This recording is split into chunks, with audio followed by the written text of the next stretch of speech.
दुनिया में बहुत सारे ग्रंथ हैं। इस्लाम हो, बाइबल हो या हिंदू धर्म। इन धर्मों में गीता, भगवत गीता एक ऐसा धर्म ग्रंथ है जो सबसे पुराना या सबसे बड़ा माना जाता है। नमस्कार, मैं अजय प्रताप आपके ब्राइट ऑफ लाइफ के नए एपिसोड में आपका स्वागत करते हैं। उम्मीद है आप स्वस्थ होंगे, सुरक्षित होंगे और खुश होंगे।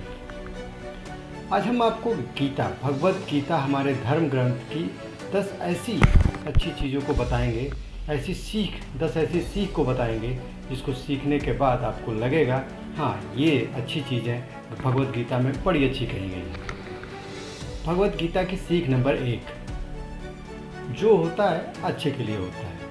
ये तो आप सब जानते हैं। एक बार एक गरीब महिला के यहाँ एक पुत्र पैदा होता है। पुत्र थोड़ा सा 2-4 साल बड़ा होता है तो किसी एक्सीडेंट की वजह से उसकी एक अंगुली कट जाती है। उसके कुछ समय बाद एक राक्षस साधु का वेश रख के आता है अपनी ताकत बढ़ाने के लिए। ताकत बढ़ाने के लिए उसको सबसे ज़्यादा जो ज़रूरत पड़ती है वो 100 बच्चों की बलि देनी होती है। लेकिन उसके गुरुदेव के अनुसार आप बलि उसी बच्चे की दोगे जो शारीरिक रूप से स्वस्थ हो और पूर्ण हो। क्योंकि वो बच्चा सारे बच्चों में अलग था, उसकी अंगुली कटी हुई थी एक्सीडेंट की वजह से, इसलिए उस बच्चे की बलि वो नहीं दे सकता था। मजबूरन उस बच्चे को उसको छोड़ना पड़ गया। तब से वो महिला जो कुछ समय पहले तक भगवान को बड़ा कोसती थी कि तुमने मेरे ही घर ऐसा क्यों किया, मेरे साथ ही ऐसा क्यों किया, उसके बाद वो भगवान को धन्यवाद देने लगी कि आपकी वजह से संभव हो पाया और आज अगर मेरा बच्चा बचा है तो आपकी वजह से होता है। ये सीख बताती है कि जो होता है वो अच्छे के लिए होता है। सीख नंबर 2, उद्देश्य क्या है। आप कोई भी काम कर रहे हैं, कोई भी कर्म कर रहे हैं, उसका उद्देश्य क्या है। उद्देश्य अगर मानव कल्याण है, जन कल्याण है, या किसी के साथ अच्छी चीज़ें होने वाली हैं तो वो कर्म अच्छा माना जाता है। महाभारत में कौरव और पांडव दोनों ही युद्ध कर रहे थे, लेकिन दोनों का उद्देश्य अलग अलग था। पांडव जहाँ धर्म के लिए लड़ रहे थे उनका उद्देश्य जन कल्याण था, जबकि दुर्योधन जो है उसकी उद्देश्य गलत था। उसका उद्देश्य सिर्फ अपना स्वार्थ पूर्ति ही था। सीख नंबर 3, सच्चाई और अच्छाई को ज़्यादा दिन तक आप दबा नहीं सकते हैं। ये भगवत गीता में कहा गया है कि जिस दिन आप अगर चाहेंगे कि कोई झूठ बोल के आप बच जाएंगे तो ये संभव नहीं है। सच ही होता है, उसको बाहर आना ही होता है। सूरज और चंद्रमा को आप ज़्यादा दिन तक दबा नहीं सकते, उसको बाहर आना ही होता है। सीख नंबर 4, कभी भी हार नहीं मानना चाहिए। आप जिस भी परिस्थितियों में हो, जिस भी कंडीशन में हो, जो भी कर्म कर रहे हैं उसको करते रहिए, उसको हार मत मानिए। कभी न कभी ऐसा समय आता है कि जब आप अपने काम में सफल हो जाते हैं, और वो समय ऐसा होता है जो आपके अंदर की एनर्जी को इतना ज़्यादा आगे कर देता है कि वो आपको जीत की ओर अग्रसित कर देता है। सोचिए, महाभारत में युद्ध कितने दिन चला, लेकिन पांडव हारे नहीं, लड़ते रहे और लास्टली उन्होंने जीत हासिल की। इसलिए ये सीख मिलती है कि कभी भी अपने कर्म से पीछे मत हटिए और हार मत मानिए। सीख नंबर 5, सबसे ज़्यादा गुस्सा कौन करता है पता है आपको? सबसे ज़्यादा गुस्सा करता है कमज़ोर आदमी।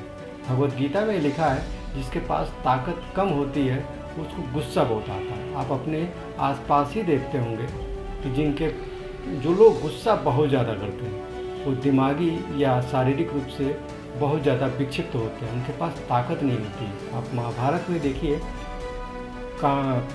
दुर्योधन के पास ताकत नहीं थी, ताकत थी लेकिन उतनी ताकत नहीं थी जितना श्री कृष्ण के पास थी। भगवान श्री कृष्ण के पास कितनी ताकत थी, फिर भी वो हमेशा मुस्कुराते रहते थे। ये एक कामयाब आदमी और मजबूत आदमी की निशानी है। दिक्कतें या परेशानियाँ जितनी भी आ जाए, लेकिन आप मुस्कुराते रहिए। मुस्कुराना सबसे अच्छी चीज़ है। आपके साथ अगर कोई कितना भी गलत काम किया हो और आपने उसके बावजूद उसको माफ़ कर दिया हो, ये आपके अंदर की ताकत को दर्शाता है कि आप कितने मजबूत हैं। इसलिए माफ़ करना दुनिया की सबसे बड़ी ताकतवर आदमी का काम है। ये भगवत गीता के 7वां सीख है। 8वां सीख, आज जो आपके पास है वो कल किसी और का था और आगे आपके जाने के बाद कल किसी और का हो जाएगा। आप जब पैदा हुए थे या हम जब पैदा हुए थे तो खाली हाथ नंगे ही आए थे और जाएंगे तो भी नंगे और खाली हाथ ही जाएंगे। इसलिए अपने आप पे ये घमंड ना करें। भगवत गीता का 7वें का नंबर का सीख है ये कि आप घमंड ना करें कि आपने सब बनाया है या सब आपने किया है। हो सकता है किसी की किस्मत की वजह से या किसी और के कार्यों की वजह से आप आ गए हों। इसलिए हमेशा अपने पे घमंड ना करें और जो कल किसी और का था वो आज आपका है और आपके जाने के बाद किसी और का हो जाएगा। हमेशा पॉजिटिव सोचिए, हमेशा खुश रहिए। भगवत गीता की 8वें नंबर की सीख, जो आप पाना चाहते हैं वो सिर्फ आपकी सोच की वजह से है। आज जो कुछ आप हैं या जो कुछ आप होंगे वो सिर्फ आपके सोच की वजह से है। आज कोई प्रधानमंत्री है, आज कोई मुख्यमंत्री है तो उसकी सोच की वजह से है। आज कोई बहुत बड़ा बिजनेसमैन है, बहुत बड़ा स्पोर्ट प्लेयर है, जिस भी पद पे आप हैं वो सिर्फ आपकी सोच की वजह से है। आपकी सोच से ही आप बड़े हो सकते हैं, आप सोच की वजह से ही आप छोटे हो सकते हैं। अगर आप अमीर होना चाहते हैं तो दुनिया की कोई ताकत नहीं है जो आपको अमीर होने से रोके। और अगर आप बर्बाद होना चाहते हैं या गरीब होना चाहते हैं तो दुनिया की ऐसी कोई ताकत नहीं है जो आपको गरीब होने से रोक सके। सीख नंबर 9, आप बिना कर्म के कभी रह ही नहीं सकते। आपको कर्म करना ही पड़ता है। अगर आप सोते हैं तब भी आपके अंदर की लाखों इंद्रियां काम करती रहती हैं, हमेशा बिना थके निरंतर काम करती रहती है। आपका दिमाग काम करता रहता है। तो इस कर्म से मत भागिए, कर्म आपको करना ही पड़ेगा।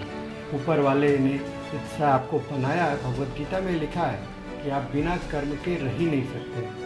भगवत गीता में लिखा, कर्मण्येवाधिकारस्ते मा फलेषु कदाचन।